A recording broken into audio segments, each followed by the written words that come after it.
New World Aeternum is finally here, and in this video I'm going to be giving you two really good builds and two of my favorite builds to play in the entire game. Rapier Fire Staff or Rapier Bow. I prefer the Fire Staff, I think it's just better early on, but both of these builds are absolutely S+.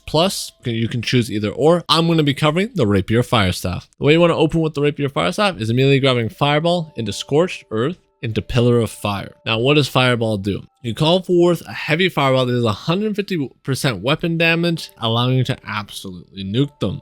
Scorched Earth Fireball hits apply a stack of Smolder on the target, dealing 5% weapon damage every half second for 6 seconds. So this does basically 10% weapon damage every second, so 60% additional damage hitting an enemy with Smolder. Smolder is like your main way of dealing damage on the Fire Staff, so keep that in mind. It's our big damage. Afterwards, we're going to get Singed. Light and heavy attacks inflict a stack of Smolder, dealing 5% weapon damage. So we're stacking Smolders. Stacking Smolder is incredibly important because this is where all our damage comes from. Strike the match. Pillar of Fire deals 5% more damage for each stack of Smolder on the enemy. So you light attack, fireball, light attack, use the Pillar of Fire. This thing is going to be doing like 20% additional damage, doing absolutely obliterating your foes. For our next pass we're going to grab is Pyromania. All attacks deal 10% increased base damage against targets hit with burn or smolder, increasing our overall DPS by quite a bit. After that, you're going to let it burn, baby. Light this place up. A Fire Staff Smolder effect deals damage. You gain Fortified, just making you a bit extra tanky. But the main reason you grab Let It Burn is to get Burnout, our final ability here. This is your movement ability. You dash up to 18 meters, dealing additional 130 damage, passing through an enemy. After you get Burnout, you're going to want to grab Spell Slinger. Your Fire Staff abilities gain 10% extra chance to crit. Prophet of the Fire God is great synergy with Spell Slinger, because now that we have a 10% extra chance to crit, when holding our Fire Staff, our critical strike damage will be dealing in a 15% additional damage. After you get Prophet of the Fire God, you come over here to Kindle. Smaller stacks apply. Smaller specs last 20% longer, just increasing overall DPS. Watch it burn. Critical hits with the Fire Staff inflict a stack of Smolder. And afterward, I like to get Fiery Restoration. Heavy attacks reduce Fire Staff cooldowns by 10%. This allows you to pump more abilities by heavying in between light attacks, allowing you to cast your abilities more often, giving you more overall damage. Clear Mind. When holding a Fire Staff above 50% mana, you gain 5% in power. Clear Casting. After not taking damage in the last 3 seconds, you gain Empowerment, gaining 5% additional more damage once again, and this allows us to get the runes of Helio. When you use a Fire Staff ability, you'll place a little rune on the ground, a 4-meter rune, granting you another additional power, increasing your damage by 20%. Let's hop over here to our combat speed. This gives us some extra mobility, allowing us to move around the battlefield a bit quicker. And then for our final two, we're going to max out Burnout at long last. This reduces the cooldown for each foe hit with Burnout, and this gives us a big explosion at the end of Burnout. The reason why I don't like getting this until last is simply because I find this unreliable and hard to hit a lot of the times. You can definitely get this a lot earlier if you want, but I just don't find it reliable damage. That's why I like to get it last. Another passive that you can look at is Spell Focus here. If you are having some mana problems, what this does is heavy attacks restore 5% of your maximum mana. For the perks you want to watch out when running the Fire Staff Rapier setup is the Fireball perk, Pillar of Fire perk are both really good. For the perks you want on the weapon for the Fire Staff will be Enchanted and Keen or Vicious. Now I'm going to show you how to level up the Rapier tree. First, we're going to start by getting our 3 abilities, Flèche, Evade, and Flurry. Flèche is just mainly for movement and get around. It does a good chunk of damage. Evade is like an extra roll. It allows you to basically have a lot more survivability. And Flurry is going to be our main DPS for the Rapier. Now, if you're more PvP focused, I would actually not go Flurry. You would either go Repose for more survivability in PvP, or Flourish and Finish for some more reliable damage in PvP. Alright, after we get our 3 main abilities, we're going to level up Crescendo here. Individuals successful light attacks reduce the cooldown on this ability by 30%. So what this does is basically you evade, you auto, and this will be basically almost back up, allowing you to have a lot of rolls and survivability. After that, you're going to get Quick Lunge, Backside, and Interruption. Quick Lunge, killing it with this ability reduces the cooldown by 80%, so you can like fly around the map by killing rabbits and deer and whatever. Performing Flèche, your next critical strike within 5 seconds deal an additional 15% more base damage. I should mention, when you hit an enemy from behind, when you hit it from the back, you always will crit. And then Interruption. Reactivating this ability, pressing the basic attack anytime during Flèche will stop and perform static continuation attack, dealing 115% damage. Roughly 260% damage when you hit both parts of it, allowing you to absolutely shred some mobs and, resetting the cooldown. The haste ability here, after successfully evading through an enemy's attack, you get 20% haste, allowing you to move faster and kite away. Evading forward gives you 10% increased base damage on your next light attack, ends after 1 second. Breathe in, gain 20 stamina after successfully evading through an attack. We're going to get controlled breathing. This gives us 3 stamina on each hit. Once again, more stamina equals more rolls. More rolls equals more survivability. And then momentum. This is when the build really starts to come online. Deal 30% increased base damage on your next light or heavy attack after performing an ability. Ends after 3 seconds. Evade, attack, flashe, attack, flurry, attack. You just want to be mixing in light attacks and heavies through when you use each abilities to keep rocking momentum as much as possible. Deal 10% more damage when your target has greater than 50% health. That's more damage. Who doesn't love more damage? Each hit of flurry reduces its cooldown by 5%. Each hit of flurry extends the rapier bleed duration by 1 second, and then finalize. The last hit of flurry will inflict a stack of bleed, dealing 10% damage per second for 10 seconds. After we grab finalize, we're going to come over here to swiftness. This gives us some extra mobility. When we hit an enemy, we gain some haste. And our final will be red curtains. Critical strikes reduce all cooldowns by 5%, giving us more chance to spam our abilities, which in turn gives us more damage. For the perks you want to look out for in PvP is one main one, and that is Leeching Flurry. That's the main reason you actually go Flurry. What Leeching Flurry does is basically you'll heal for about 50% of the damage you deal with Flurry.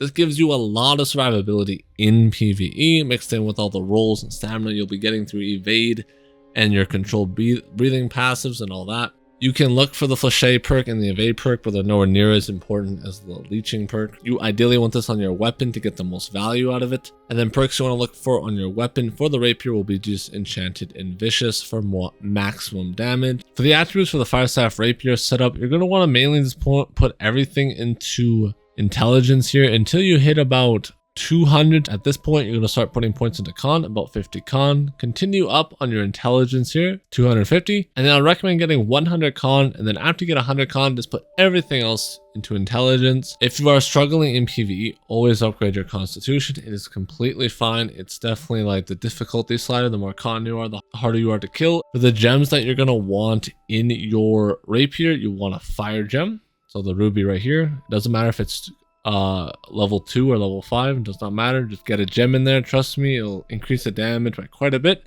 And then for your fire staff, just get the opal in there when you get the chance. 12% more damage when your stamina is not full. It won't be for a tier 4 or a tier 2 gem, which we'll have, but trust me, it's worth getting as soon as possible. Another things you can do to help you out along your way is craft some nice honing stones to increase your overall damage by a little bit. And make sure you just have plenty of health potions and plenty of regen pots with some extra mana potions. And make sure you have your hearty meals or your tier 2 foods. Great sword hatchet or great sword and shield. Let's start off by doing the great sword tree. So the way you want to level up great sword is by grabbing crosscut, immediately into relentless rush, and then afterwards grabbing skyward slash. And then after you grab skyward slash, you want skyfall sword. This gives you a follow-up attack, so you deal an additional 140% damage. Let me talk about the abilities. So what crosscut does here is the first hit deals 110, 130, and then 160. So this thing absolutely pumps in terms of DPS. Relentless rush here, this is just your gap closer and has 2 hits, so it does pretty good damage. Same thing with skyward slash, a little bit of a gap closer. It applies a rend to the enemy, so you do more damage to the enemy by 15% when you're in onslaught stance. And then Skyfall Sword here, this deals 140% additional damage on top of the 50% here, so this ability in total will do 190 damage. So what Onslaught does is you do 15% more damage, but you also take 15% increased damage. But not only that, heavy attacks charge 50% faster if you have 10 stamina to consume. After you get these 4 abilities, you're then going to get Unstoppable Cuts. This gives you Grit on your crosscut. Grit basically means you cannot be CC'd or staggered out of crosscut anymore, unless it's by a hard stun. You will then want Relentless Power. This will give you an empowerment. Critical Comeback. Become energized by landing a critical hit. Regain 5 stamina and 5 base health per second for 5 seconds. This will give you some nice extra sustain and allows you to keep your stamina flowing so you can pump more heavies out faster. After you get Critical Comeback, you're then going to get Crush the Weak. Critical chance increased by 10% when attacking a foe with an active debuff. What does Skyward Slash do? Give the foe an active debuff, so this will pretty much be up 100% of the time.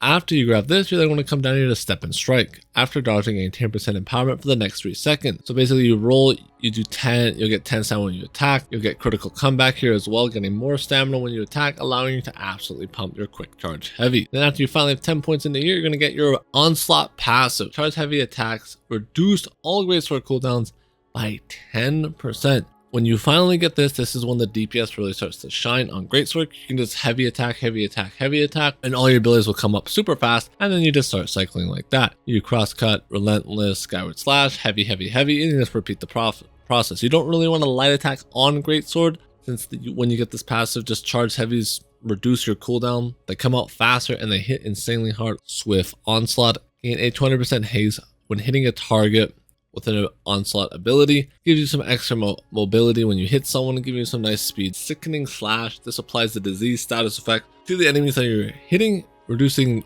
their incoming healing by 20% and outgoing healing by 10%. This is pretty good in PvP as well. Then we're going to level up will be keen posture here. And then once you finally are 14 points in, then you can respec. So you get rid of keen posture, 1, 2, 3 like this. You put the point here instead. And then you come down over here, you get perfect vigilance. You get blade honing, which gives you more damage because there will be a ton of greatsword buffs on you, generally like 2 or 3. And you get steadfast strike. And then after you get steadfast strike, you fully max out steadfast like this. And then now the passives really don't matter too much anymore. I like unflinching blade. This gives you a bleed, charge heavies, synergizing with onslaught very well. What Defiant Stance does is the opposite of onslaught. Damage taken is now reduced by 15%, but you also do 15% less damage. But the bonus of Defiant Stance is blocking incoming attacks with charging heavies. So what this means is basically have block while you're charging your heavy attack up, and getting this passive here allows you to block range with this as well. After 16, you're going to come back over here, get keen posture, 18. And then for your last point, you kind of can go wherever you want. This is pretty much just personal preference at this point. Doesn't really matter where your last point goes. I like to put it into here so I can block some extra attacks while I'm in Defiant Stance, but you can even put it down here. Reduces the stamina damage dealt by 50% when blocking attacks by raising your guard or guard point. I should mention the reason why you get steadfast strike is so you can switch between onslaught and Defiant Stance, and that becomes more important later on. But for this passive right here, in Defiant Stance, Relentless Rush heals you for 15% of the damage it deals. So I like to use Steadfast Strike and then immediately Relentless Rush, and I'll get a big heal from that, giving me some extra survivability. The perks you want to look out for when running the Greatsword are generally just the Crosscut perk. This is insanely good. It's Leeching Crosscut. What it does is, on your weapon, you heal for 72% of the damage done by Crosscut. This is an absolute lifesaver in PvE, allowing you basically just to tank through everything by spamming Crosscut, Relentless Rush, and Skyward, and Steadfast Strike when you eventually get it. That's basically the only perk I would really watch out for Greatsword. And then Trenchant Recovery is also very good. What that does is when you use a heavy attack, you heal for like 20% or 15% of the damage dealt with a heavy. And then just look for Enchanted with Keen and Vicious just for maximum damage. Alright, now we're going to go over the secondary for the Greatsword, the Hatchet. The way you want to start out the Hatchet is by grabbing Berserk, immediately into Raging Torrent, Rending Throw, Aim Throw. Alright, let's go over the abilities. Berserk, this gives you increased attack damage by 20% for 12 seconds, so massive DPS here.